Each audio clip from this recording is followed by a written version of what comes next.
What's the meaning of Burghley House?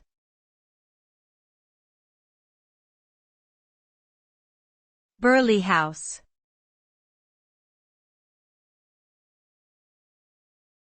Burghley House.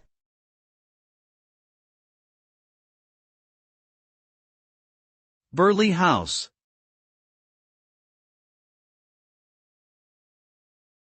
Burghley House.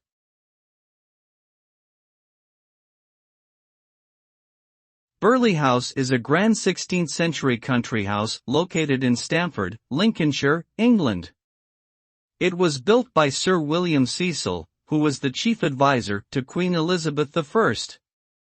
The house contains magnificent collections of paintings, furniture, and tapestries, as well as extensive gardens and parkland.